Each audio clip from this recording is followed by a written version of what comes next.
Writers, agents, and publishers, for the first time since the Gutenberg Press, find themselves lost in a maze of mystery as technology alters the shape of the publishing industry.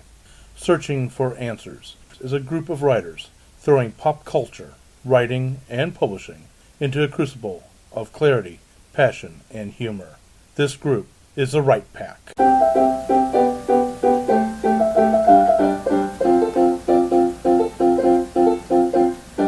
Welcome back to Right Pack Radio. This is your host, David Allen Lucas, author of mystery and science fiction, and now president of St. Louis Writers Guild. God, I still get used to saying that.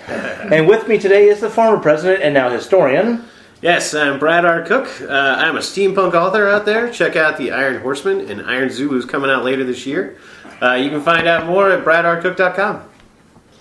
I'm Matt McGraw, and I'm an amateur short story writer, and I'm also pimping a book called Patrick the Spider. If you happen to be interested in a kid's book that's not for kids, call me. I'm Melanie Claney, author of science fiction, fantasy, and nonfiction. I'm Meredith Tate, author of speculative YA and new adult. My novel Missing Pieces is available now. It's a dystopian romance, and you can find it through Simon & Schuster or Omnific Publishing. And we have a new member to the Right Pack. I'm Dimitri Sarnko. I write crime fiction with absolutely nothing published at the moment. Okay. And today we're going to talk about dystopia, the lovely form of science fiction. But do we know really what dystopia is? Or rather, does the industry know what it is anymore? Are they trying to redefine it? And with that, Meredith, you've got a definition of what dystopia is supposed to be. I do. So one of my biggest complaints kind of right now in the industry is that I feel like the term dystopia has kind of expanded to mean kind of anything futuristic, when that's not really what dystopian means. And I'm looking right now on Fuse Literary's website, and they have a great definition here, and it says dystopia, different from post-apocalyptic in that these stories typically involve the corrupt civilizations that arises after the apocalypse, once society has rebuilt itself from the rubble. Dystopian stories are distinguished from general far-future sci-fi by their resemblance to our contemporary politics and culture. Examples are The Giver and The Hunger Games. And I would go to expand on that to more examples are 1984, The Handmaid's Tale. It's The Handmaid's Tale. The Handmaid's Tale and Brave New World. Logans Run. Yeah. I have a problem with that definition already, because it says like after an apocalypse. Yeah, you don't need an apocalypse. Yeah, 1984 doesn't have that. It's just the world Changed. It grows into that dystopia. I mean, I think the root of it is it's a spin-off of Utopia. Yes. Which is the perfect place. And then Dystopia is an awful place. Correct. It's the same sort of idea of building like an idealized society, but you're making an idealized society that's bad. Exactly. Right. And sometimes utopian stories are actually really dystopian. If you really that's often the flip, is that Yeah. the perceived utopia is in reality a dystopia. That's Brave New World. Yeah, I mean, that's a lot of different things. Hollywood's loved that particular storyline, which I think is part of the reason why we have this dystopia saturation, where, now everything is dystopia. Anything where the future is not shiny and pretty is now dystopia. And I have a personal problem with that. I think a lot of that's just classic sci-fi. But, I get it. Hollywood likes a term. And apparently, at the moment, it's hard to sell your book if you call it dystopia. Well, that's because we've had a lot of dystopias come down the pipe. So, just like vampires were overdone for a while, dystopia is now overdone for a while. Give it a year or two, and people will be clamoring for more dystopia. So you're saying dystopia is not dead yet?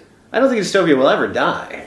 I mean, if you can go back to classic novels of, back in the day, and you'll see dystopian elements. Yeah. But we love it. Okay, in the 60s, we had the idealized Star Trekian future. Correct. Which is the utopia of no crime, no money, everyone's got a job, everyone's got a purpose, everyone's got that somewhere along the way, probably in the 90s. We all got jaded and we stopped believing in that, and we've now flipped over to this dystopian view of the future where government breaks down, the world breaks down, society breaks down, and we're left killing each other in the Hunger Games. It's just the way of the future, apparently. But I think that if we can flip that and we get the idealistic future going again, where people feel a sense of positivity about what's coming, you'll see the utopia come back. When the utopia comes back, people will undoubtedly look to the dystopia again. So it's a cycle. And I'm glad in the way you brought that up, the way you said what you said. And that is because 2 episodes ago, the Right Pack talked about the Grim Dark, which is now out there. It's actually started in fantasy, but you can see it. Perfect examples, Batman Begins, the entire Batman trilogy. It's more realistic, everything's dark. You saw it, Battlestar Galactica, Grim Dark for remake. Yes.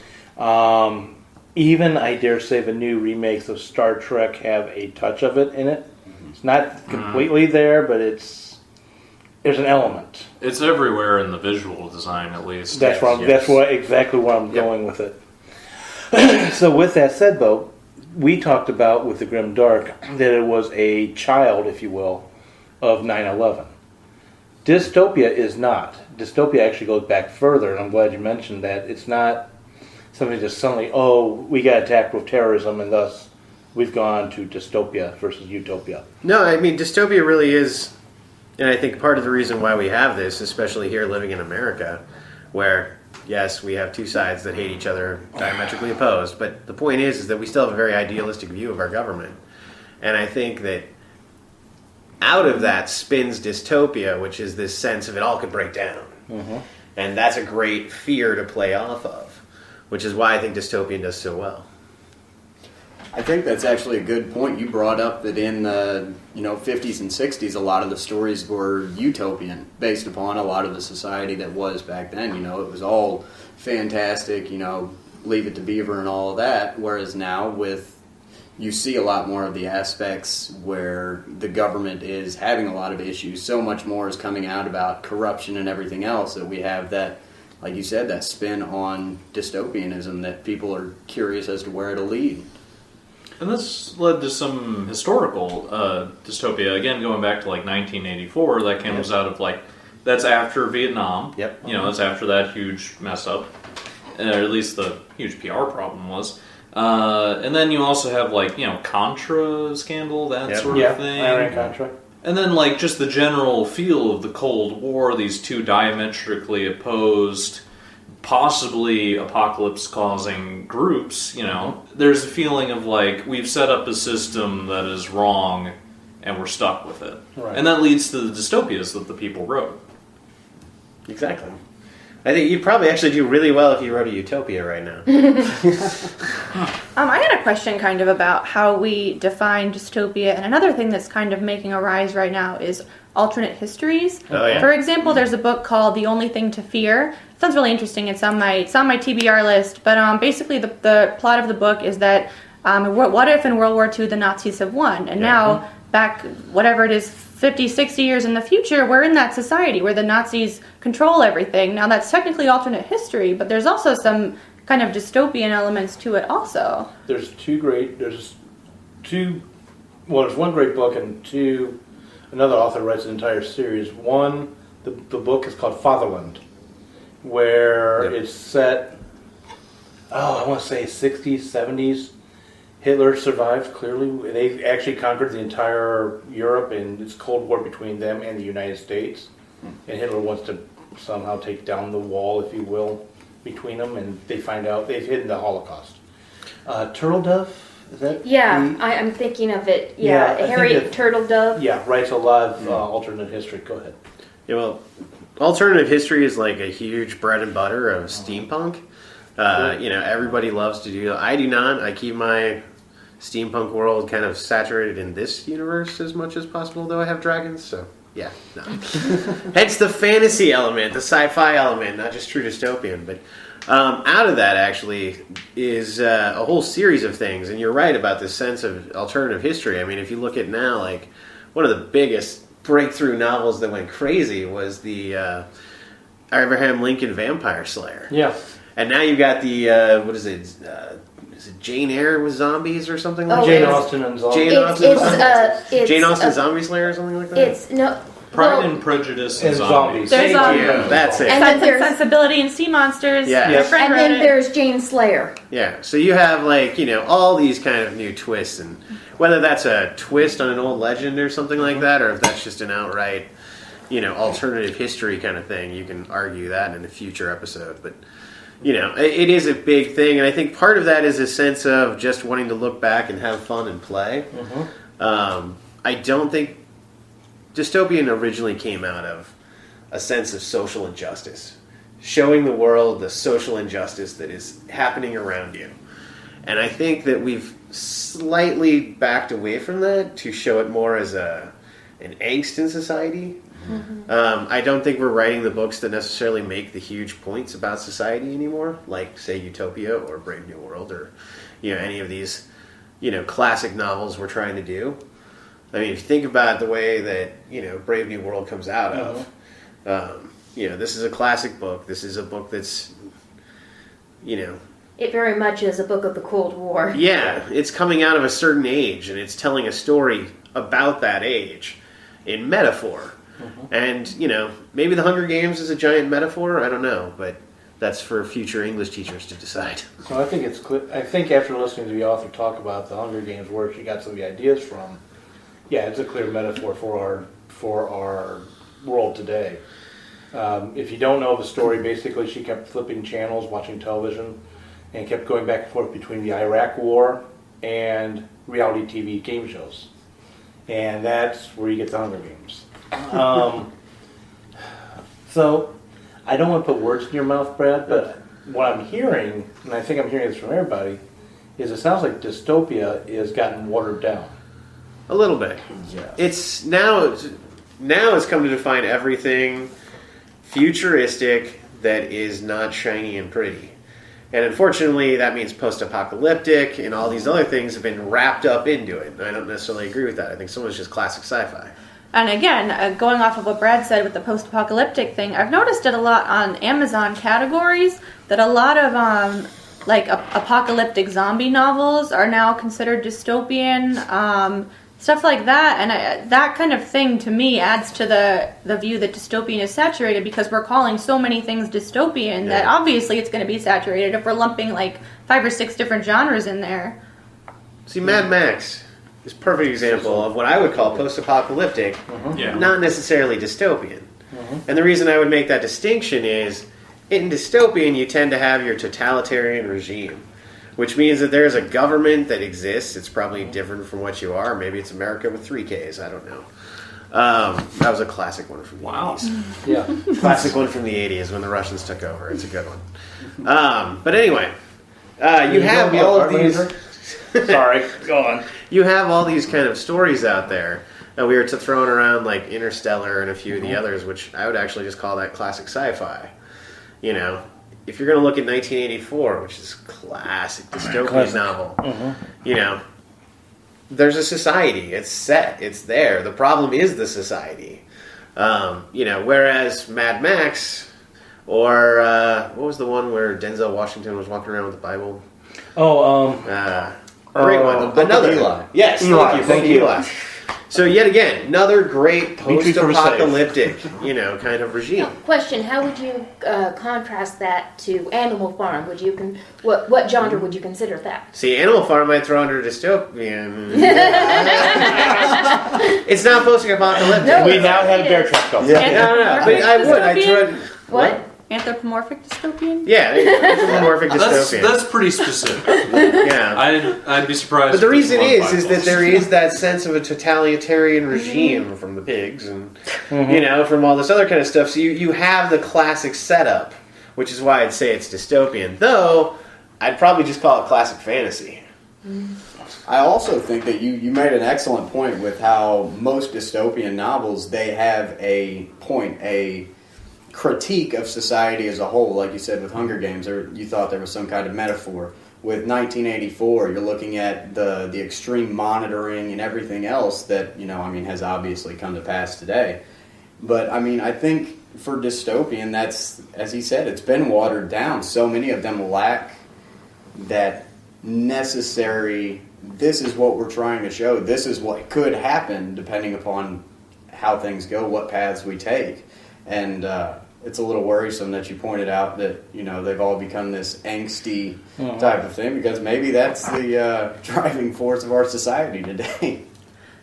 And I think, to me, a kind of a big thing with dystopian, with the government, is a government and a system that from the outside looks perfect. It looks like you don't have to worry about, there's no crime.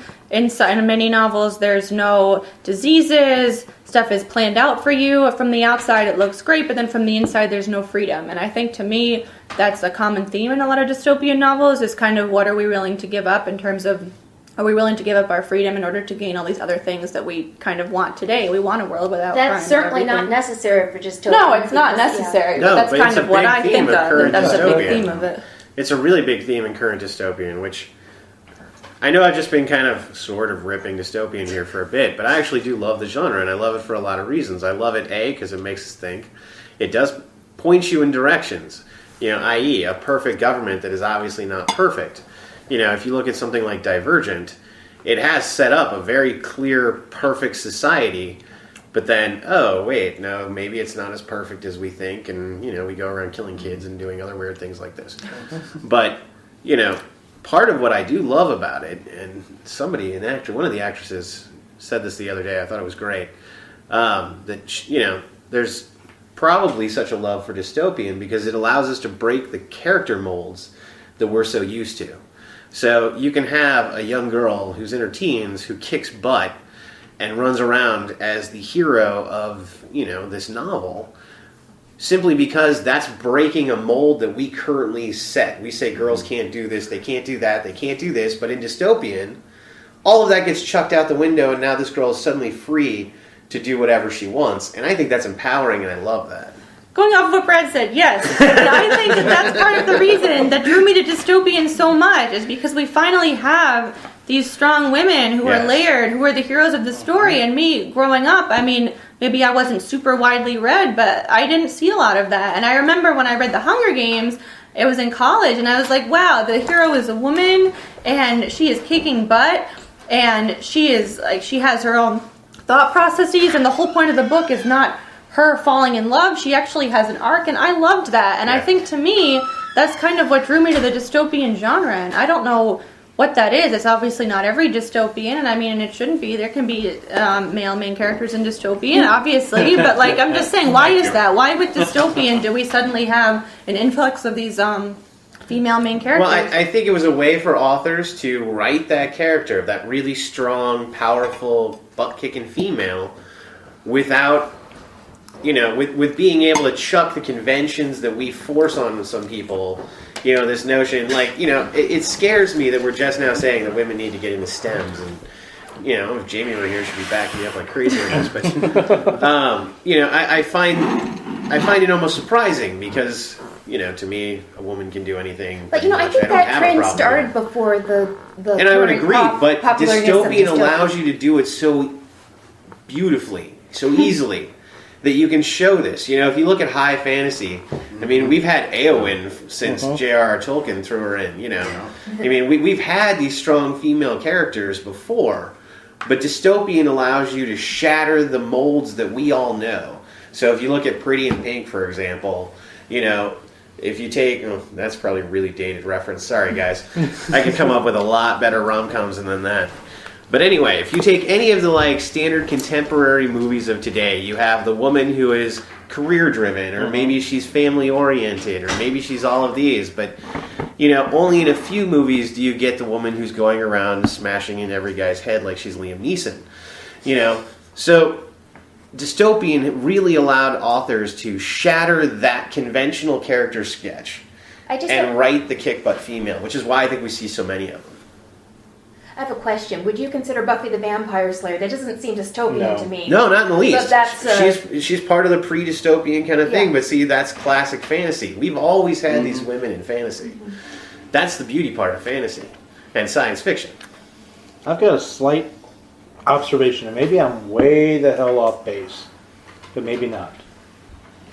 Knowing dystopian and having read a lot, like Logans Run, which is male-oriented, could it be that the female characters, even kicking butt or whatever, females have traditionally, God, I hate myself for saying it this way, but traditionally been thought as the life presenters, the life-giving part of our Gender diet. binary. Yeah. Right, gender binary. Thank you, that's perfect, what I was looking for. But as every mom's ever said, she brought you into this world, and She she can take you out.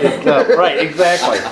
And that's kind of what I'm wondering is, I'm wondering if the explosion of the female character in Dystopia is a representation of life trying to take back. Perhaps, but I really see it as the shattering of our own societal gender specifications. We now have women in the military. Yeah, they now serve in combat functions. Yeah. You know, like we've seen this element, and I think that our culture, our culture will always mask our entertainment will always mask our culture. Yeah. It's a mirror. It's taken So I think 3,000 that's years, the but we reason. finally got Exactly. full circle. Thank you to the Amazons. Go ahead. I was going to bring up, and because I was late, I'm not sure if you have talked about Margaret Atwood's character. No. Her main character We in The mentioned the Handmaid's book. Tale. We haven't gone into it. I think she's a fiercely strong female character, is. but she is not a butt kicker. No. That is not her place. But that doesn't mean she can't tear down society. And She's- those of you who are just catching on, yes, Kathleen has joined us. Hi, everybody. Oh, she was here the whole time. Remember when she did the intro? Yeah. I remember. My name is Kathleen Kayembe. I write paranormal romance under the pen name Cassette and Vita. I love urban fantasy. And I'm excited to hear the second Dystopia. half of this conversation on dystopias. Yes. So, Well, I wanted to be the cynic for a second. go for it. And maybe all the female leads in Dystopia are, in this genre of like YA kind of thing. Mm-hmm. Female-driven stories like Twilight and The Hunger Games have been extremely successful. I don't think financially. you can't call Twilight dystopia. No, but it's part of not the dystopian, fantasy. yeah. Like it's that pre-dystopian Yeah. literature stuff. And It's the vampires. that got It might overdone. just be that women control a lot more spending money these days. Thank God. This is true. Overtly. So, maybe it's just like... Overtly. Maybe it's just that if you put your female lead in the story, you're going to sell more copies. There I'm not is saying it's bad a to marketing have one, aspect but- to Yeah, that but as well. Tom Cruise has based an entire career off the fact that that's He not runs. necessarily true. Yeah. If he's the lead guy in a movie, millions of people are going to go, see it. It's So kind of a different audience, though, why? there is a different audience. than from like YA novels. Yeah. I think the YA novel and women writing and reading YA has come because of the YA romance sort of trend that's gone on, and people have realized, oh, women actually spend a lot of money on these things. We can make money if we let people keep their female characters and don't say we're only taking males, or subtly but strongly encourage people to switch the gender of their main character. After Dimitri and Brad, I want to turn this conversation just a little bit, but go ahead first. I was just going to say something about, he had mentioned that we've had in fantasy and high fantasy, we've had these strong female characters for forever. I mean, since Tolkien began. But, Well, even before that, Yeah. Bromhilda. That was yes, strong exactly. I Viking. mean, yeah, you start going down to the Viking sagas, yeah. They've always been in the fantasy stories and everything else, but that was whole other worlds. But as opposed now, we have these dystopian novels. We have, like she said, starting with Buffy the Vampire Slayer. I can't think of any others that were actually placed in modern day, but all of a sudden, now you have a strong female character in a modern day setting. Well, I was just going to throw out that, part of the reason why I think we have such the switch from kind of a metaphor-based dystopia to kind of an angst to society-based dystopia is, as you were saying, it's coming out of, paranormal romance in one, but it's also coming out of that whole YA phenomenon that's exploded. And this is one of the genres within YA. And I think that not only do you have the ability to break down convention, but you have the ability to dramatically show that YA experience, the angst, that angst that they feel towards their parents can easily be put forth in a dystopia as angst to the government, as angst to whatever society is. And I think that all plays so well into this dystopia that I think that's one of the reasons why it's become such a theme. But I think it also mirrors what we're doing outside of our books as well. And then I'm going to throw this into a different direction. Well, I was thinking again about The Handmaid's Tale, and then comparing it to things like 1984 and Zamiatin, I think is his last name, his book We. Female main character, 2 male main characters, Fahrenheit 451, male again. Yeah. But things like The Hunger Games, or I'm reading Scorched Trials right now from the Maze Runner trilogy. That is a male main character. But, what is it called? Dauntless, that book, that series. Divergent, that series. The latter 3 are YA, and they all seem to me very hopeful compared to the previous 3. Yes. Like, Animal Farm was not hopeful. Basically, all of these changes that were made, a revolution happened, and the government became corrupt and terrible, and it oppressed the people. And at the end of those books, you're not feeling happy or hopeful about where society's going. Yeah, we talked about it a little bit in the sense that those books were written as a straight metaphor of society. So Okay. I'm going to write this book. Yes, it's about animals, or yes, it's about, some guy at his job. But really, what it's really about is the current society you're living in and the craziness that's there and the really bad stuff that's going on. We now have flipped that. Have we, though? Because I'm thinking of The Hunger Games. I've only seen the films. I haven't read the books yet. But the metaphors are they're still there. It seems like there's still an annoyance, if I use that word very lightly, it fits, with the way the rich and powerful conduct their lives versus the poor and the disenfranchised. See, I would say that the old way was that it was a utopia society that turned out to be bad. Thus, it was dystopia. Now we live in a place where we see a very clear dystopia society, and there's a ray of hope that one person or that one group or whatever can create the utopia. And that's, I think, the switch that we've really seen is this utopia to dystopia, which is 1984, that's Animal Farm, that's very much these old books, these old dystopian books, to a new look, which is very much of a world that's dystopia, and then there's that ray of hope. There's the Katniss, there's, I can't think of her name. Triss. Triss, thank you. We have these characters now, and we look at that person and we say, they can get us to utopia. And so there's that hope in the book, which is why I think they do so well. See, and I'm glad, in a way, you kind of just helped me angle into what I want to direct it. Let's look at some of the old dystopia for a second. And I'm going to throw a series of books out there of the old dystopia that follows what you just talked about with looking for the ray of hope. One person can do something to bring about hope. Logans Run. That entire trilogy, originally, now someone else has come back up and written more books to it. But for those who don't know it, I'll just give you a real briefing on Logans Run. The book series, not the TV series or the movies that came out afterwards. Though they do kind of still follow the same thing. Logans Run, the society was created in response to not only the government corruption of the time, but also in reaction to overpopulation. And the idea was, in the books, not the movies, if at the age of 21 you went off and you died for society, and nobody was able to live past that age. If you didn't die and you ran, you became a runner. And what was happening is a computer inside of Mount Rushmore in the story is controlling society and controlling when it decides that when your time is up, and it can be reprogrammed and all this other stuff. And Logan, along with, I just forgot the female character. Forgive me, but anyway, his female companion, who he originally went out hunting for, Jessica 6.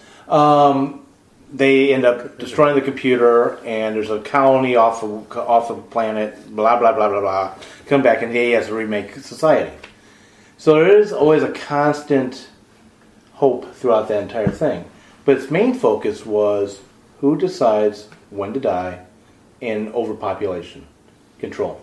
Soylent Green, change subject. Truly. Soylent Green is people. Yeah, exactly. It is also a look at... Spoiler warning. It is also a look at overpopulation and starvation. Fahrenheit 451.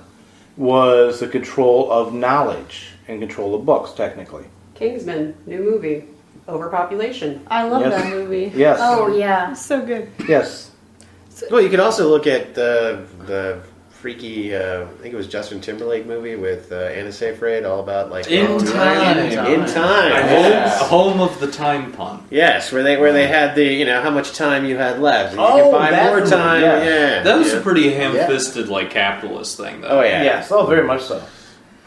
One of you But take. is that dystopian or is that just science fiction? I guess... It could be dystopian. Let's put it that way. Yeah, I'd still call it classic sci-fi. I Yeah. would have called things like dystopia would be both. Depends on what genre it's in. It's a subset of any genre. Yeah, but is it really dystopia? Or is it just I think so. a future society that's breaking down and having issues and everything like that? Like Still Aeon sci-fi Flux. future. What's Aeon Flux? Is Aeon Flux dystopia? Is Aeon that Flux is a woman classic in sci-fi? black Aeon spandex Flux is kicking butt. confusing. But it's classic, a totalitarian government that's controlling its society and one person trying to shut it all down.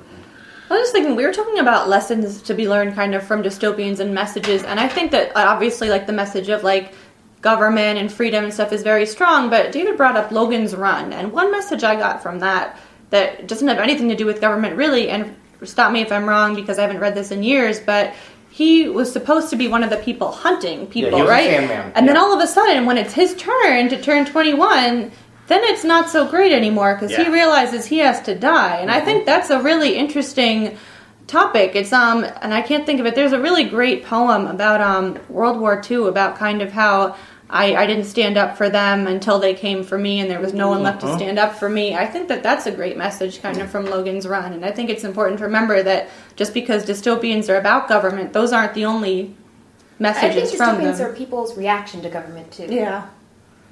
Oh, I was going to say about dystopians and the standing up for others, and the previous point about old versus new dystopias. It seems to me that the new ones focus on one person, and the difference is can or can't. Can you change the world you're in? And previously you couldn't. Now it seems that you can, and if one person stands up, others will stand up and follow. And that seems to be... It's a big thing of hope. Hope is a huge theme. In and out of it. Yeah, because Logan's Run, Logan could change Right. the world. And also, to the concept, and I could be blowing bubbles out my you-know-what when I say this, but if I remember my studies from a long, long, long time ago, it is a Western idea that one man can make that change, can change society. The American dream? Well, it's not just an American dream, it's a European idea. The European dream? The European, fine. But whereas other societies are that one person can't make that change. Society is always going to stay society. So is this why I like Western movies with the ray of hope at the end and Disney, and I don't like a bunch of French movies that are sad and depressing and make me want to cry about the world? Well, French movies want to make you drink wine and eat and forget about the world. But anyway, Anyway, go talk ahead. about why they're depressing as I love France, by the by. I just I'm don't part like French. depressing movies. That I goes watch for anywhere. French movies for seeing them dance in a diner at the end. What movie is I this? missed that. Okay, one. people, go see Brotherhood of the Wolf. It is a wonderful Yeah, French Brotherhood of movie. the You will Wolf, love it to yes. death. Back to Lou. Yes. Or Cyrano de Bergerac. Anyway. I was going to say, as a dystopian author, something that makes me kind of sad is how it's kind of become a joke. And, for example, there was a Saturday Night Live skit, and it was actually really funny, and you can find it online on YouTube, and it's called The Group Hopper. But then I'm on this Twitter account called Dystopian YA Novel, and it says, here's some examples of some tweets. They told us failing the test means becoming an other. Turns out failure means death. How do you feel? Anthem asks as he gently wipes the wounds with a cloth. The leaders have been lying to us for too long. So it's that kind of thing, and I feel like I'm just kind of curious, posing it to the group, has dystopian kind of come into this formulaic, trope-filled... That's how you know it's awesome and it's going to be here to stay. If you think about it, like, every space opera is about some guy going into space on a spaceship that probably has, like, an alien on it, and then he's going to go off and he's going to stop some dark lord who's, like, trying to conquer the universe or something like that. I mean, that's Flash Gordon, Buck Rogers, Star Wars, all of that kind of stuff. So the minute you can throw it into a trope, boom, it's a success. It's been there. It's a thing. It's never going away. But it's funny is that reading through the tweets on this parody account and watching that video, I was like, wow, I can think of, like, this does apply to so many current dystopian books. The romantic comedy has them. You know, everything has it, these things, and that's how we know they're awesome. You know, that's how we know Dystopian's going to be around forever, because you can trope it like that. So you can make fun of it, you can mock it, but at the same time, those are the classic themes that are going to make your novel awesome. You know, and by not doing the tropey stuff, keeps you from, writing the Hunger Games too. Yes. Does a certain amount of cultural disillusionment need to happen for dystopias to get popular again, like they are now? Yeah. we were talking earlier about the fact that now that we're in a dystopian cycle, writing the Utopia is probably a really good idea, because you're going to see all these Utopia books probably come down the pipe here in a bit. And then once we have those books, everyone's going to want the shattered dream again. So, I think it also will stem America. If America is very hopeful and has this hopeful vision of the future, you're going to see more, books that don't think the government's going to break down. However, if the corruption keeps going and all this kind of craziness keeps going on, you're going to see more dystopian novels come out of it. In the Divergent trilogy, what my understanding is of the society that we begin with is that it is supposed to be utopia. Yeah. And for the people in the Hunger Games who are wealthy, they're living in a utopia. So who determines, I'm guessing it's point of view, determines whether or not we're in a utopia or a dystopia? Very often. That's a great point. Going back, here I go tossing yet a previous episode of Right Back Radio, but can utopia exist in this time of dystopia or something? One of our earlier recordings, that is exactly what we just talked about, is one person's utopia is another person's dystopia. If utopia existed, no one sitting around this table would be happy. Yeah. Because in utopia, there's no failure, there's no angst, there's nothing that's technically bad that's going to cause us artists to go out and make art. I mean, think about it. When we write art stories, when a sculptor does their sculptures or whatever, if you want to look at what's really going on in that society for that person, there is something that they're trying to overcome. Yeah. One of you two. A Brave New World is a great example of that, because when you think through it, there's not really a whole lot objectively wrong with that world. Even the people that are miserable in it, they're not locked up in some dark room somewhere. They're exiled to a nice little island where they cannot bother anybody else. I have to wonder, though, if our idea of what a utopia isn't flawed to begin with. Because as people, there will be pain. If I break my leg, I will be upset about it.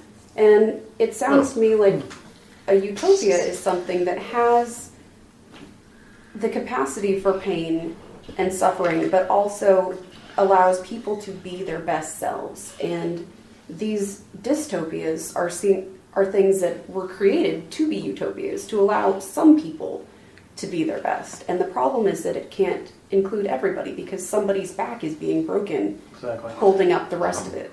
Oh, going off of what you said, Kathleen, and how you used the Hunger Games as an example earlier, I think it's really interesting how that really does parallel our current culture. Because if you think about it, how you mentioned in the Hunger Games, if you're born in District 12, then you're working in a coal mine forever, and you're poor, and you don't know where your next meal is coming from. Or if you're born in the capital, then people are eating so much that they're purposely making themselves throw up just so they can eat more.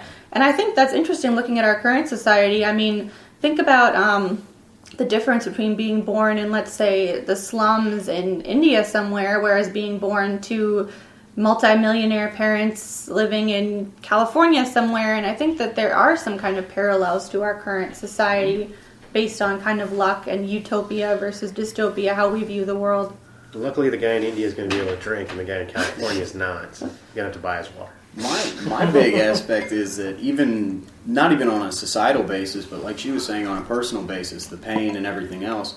In a utopia, can you really realize that it is a utopia without that dichotomy of good and bad? If you never know bad, can you honestly know good? You can never truly know how good you have it until you've had it bad. That was Brave New World's message. Exactly. Well, you have Star Trek is the classic utopian of our age. You literally have this sense of there's no crime, there's no worries about money, everyone's got a job, everyone knows what they're doing, everyone seems to eat well with a replicator and everything like that. But they still have the prime directive. their phasers, their ships still carry phasers. They still walk around with phasers, and they claim it's because every alien's going to like jump out and kill you. But the reality is that often that's another human. Look at Deep Space Nine. Look at any of these classic kind of Utopian things. vision was breaking down starting in Deep Space Nine. This is true, but even if you look back at the very first if you look at Next Generation, which is the classic Utopian, they're on a ship with all their family, but that ship's still armed to the teeth, and they're constantly fighting bad guys. And they send their families off somewhere safe so they can fight the bad guys. Exactly. So even when we have a utopia, I don't think we would settle with just a utopia because we love conflict. I think with regards to that, it's kind of like the difference between pacifism and total pacifism. If you're not willing to fight to defend what you believe is good and just and right, you will lose it because someone else will fight you to destroy that. If you're a total pacifist, you're going to get wiped out and your utopia is going to die with you. But if you're a pacifist and you recognize that there are some just causes to fight, you will fight to continue that. And now I hear Relina Peacecraft in the No, background. she's a total pacifist and she's an idiot and she's a turkey and I cannot believe you brought her up. I missed the reference, but okay. It's a Relina Gundam reference. Peacecraft Don't is a worry. Gundam character Gotcha. and she is an icon, not a character. Yes. That's why I missed it. I had a different thing to okay. ask about, though. Dystopian characters who are heroes. Who are the people we admire in dystopian stories now? Kind of the person who chooses to go against it. And an example I was thinking of, also going back to what you said, like if you're a person and you break your leg, it still hurts. The movie Equilibrium, highly recommend it. I love that movie. It's kind of Matrixy, but basically it's a world where there are no emotions because everyone takes a pill every morning that suppresses all your emotions. And the main character one day drops his pill down the sink by accident, and after being the person who is in charge of hunting down these quote-unquote sense offenders, all of a sudden he can feel, and he's really happy with that all of a sudden, but he also realizes that with that he's going to feel pain too, and then and he does, and he realizes loss and all these feelings he's never kind of experienced before. But I think for the person watching it, you really kind of empathize with that.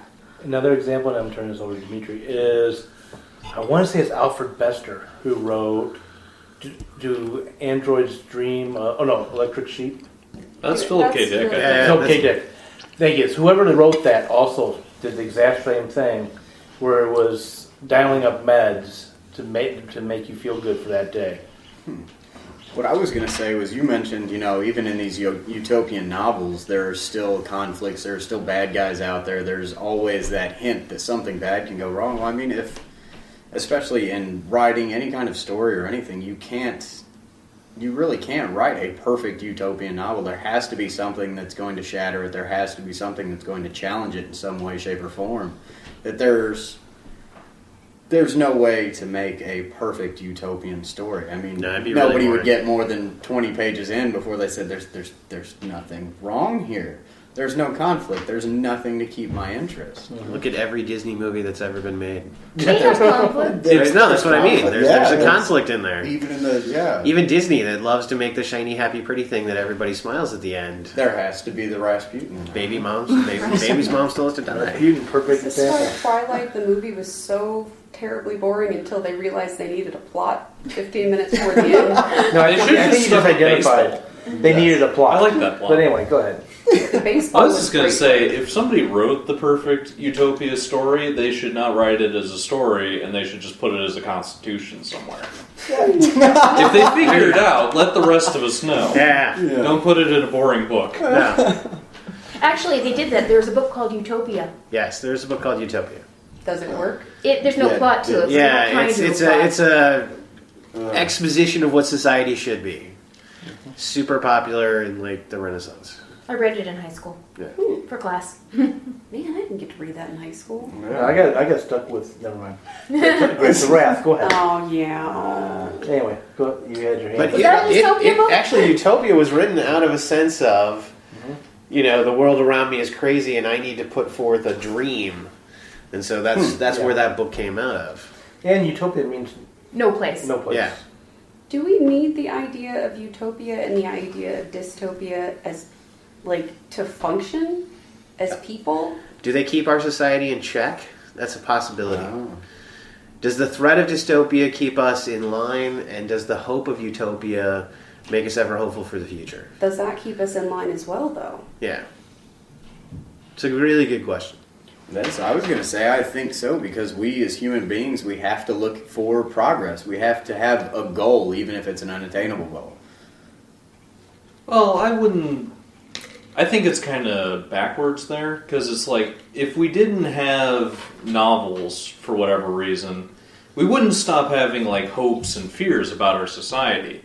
The books that are written are outgrowths of that thought. They're exploring the pathways mentally before we go there physically in any way. Yeah, but was Ragnarok a way of keeping the Viking Age people from... if you go too crazy and start Ragnarok, then it's all over and it's all, I would gone see with. that as an outgrowth of thought, because Yeah. what people back then would ask themselves is, how did everything start? They had a story for that. Exactly. And then there's the companion question, how's everything going to end at some point? We're kind of obsessed with that as a people. We It's really like are. the human species. Yeah. It's true. We're very focused on our apocalypse. One of my favorite Well, every generation has thought they're the last. I Yeah. know. I'll rest my case. one of my favorite authors. She doesn't write Dystopia or utopian books, but she has a quote in one of her books, something like, "He was not yet old enough to believe in death after life." Somehow, basically, Life young after people. death? No, Death death after after life, as in the young often feel they're immortal. The world Yeah. can't go on without them in it. Oh. It's a Good question, does it? yeah. Well, from your perspective, Yeah, maybe from, not. from a personal perspective, I guess it doesn't. So has our worldview changed then from when we Yes, it is. were last writing? The worst. Hi. Has our worldview changed then terribly much from when we were writing, from when Margaret Atwood wrote The Handmaid's Tale, from when 1984 and Brave New World were written? Because like we discussed earlier, we seem to have a more hopeful outlook and a more hopeful idea of what people are capable of. I'm not sure I agree with that last part. I'm not sure if we really do have that hopeful outlook. At least I'm good. This is me personally. See, you're a jaded old guy. Well, no. No, seriously. Millennials and younger people really tend to think that there is a possibility of something improving. Okay, but that let me We've use it. seen the breakdown from what was. So there's Right. less of that belief. Well, and also Well- specifically in 1984, we live in 1984, so we're not afraid of it. Well, also too, let me go ahead and say, audience, we tape in to the future basically.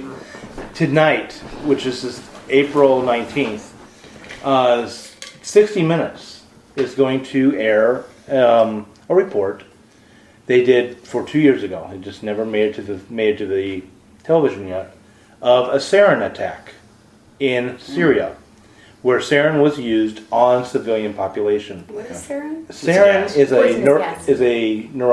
a neural gas. Yeah. It is a chemical weapon. It's been around since before World War One. Was constantly used in World War One, and this is past. So I can't give you a spoiler warning or a don't watch this warning. They are going to show it in full force. People dying.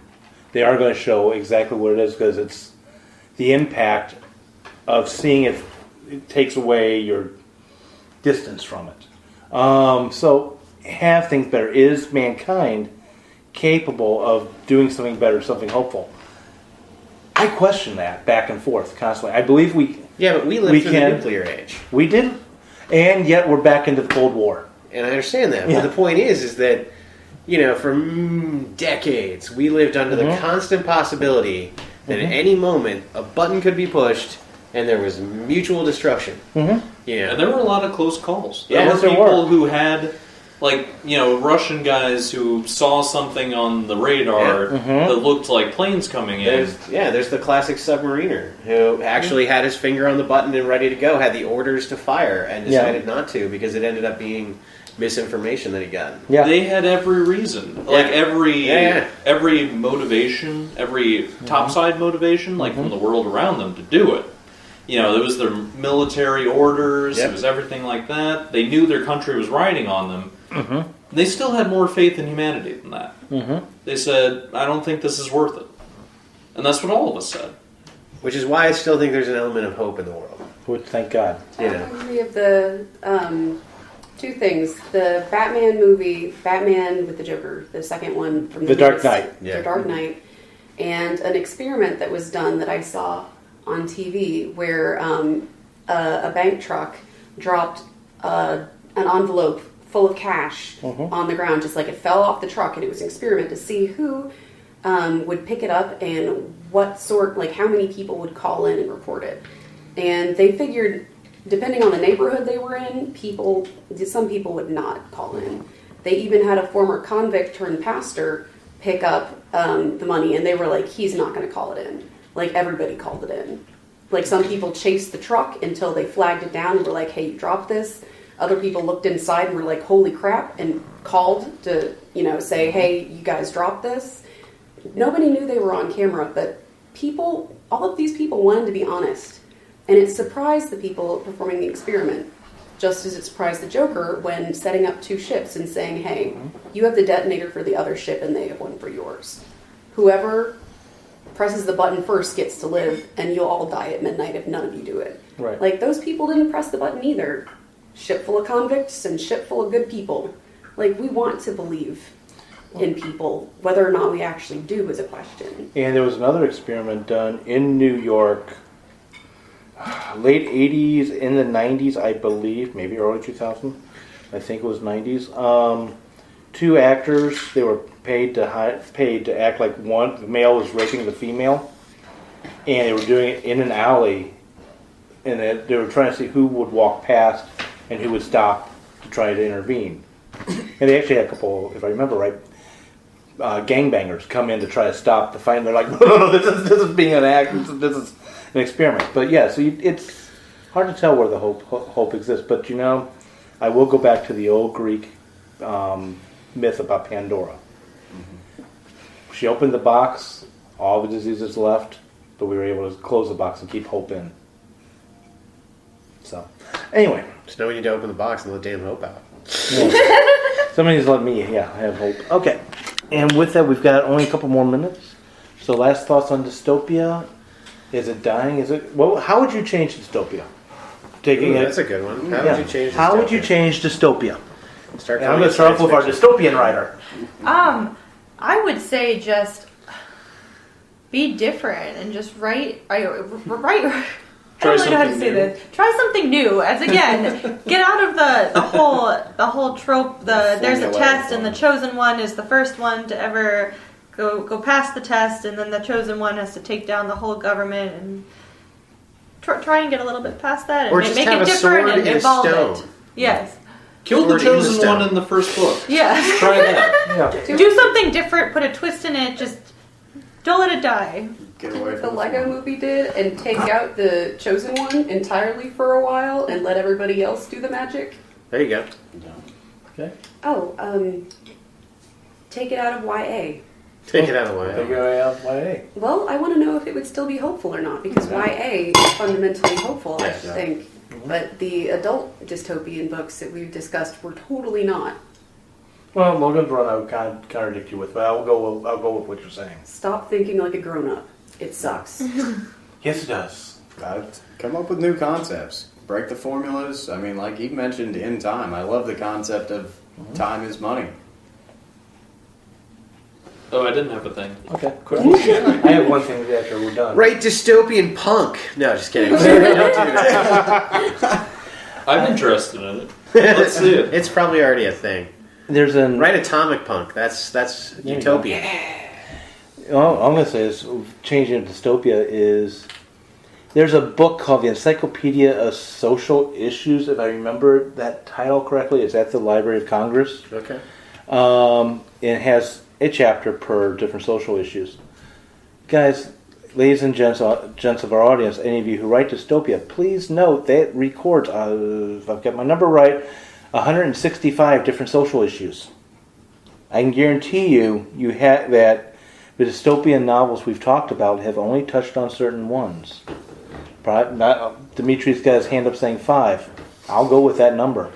But it's a small number. Look for that book. I found it by accident, and it's online as far as the table of contents. Pick something. You can pick Write out about the plight of the barn owl. Right? No, well, Damn. right about immigration. Right Trying to get a barn about out Dystopia going. yeah, I know.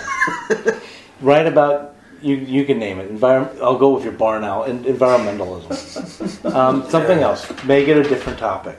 And on that note, I'm going to bring Dystopia to an end for now. I know this group will be back on this topic. So thank you for listening. Have a great week writing. And check us out. We are on iTunes and Blog Talk Radio.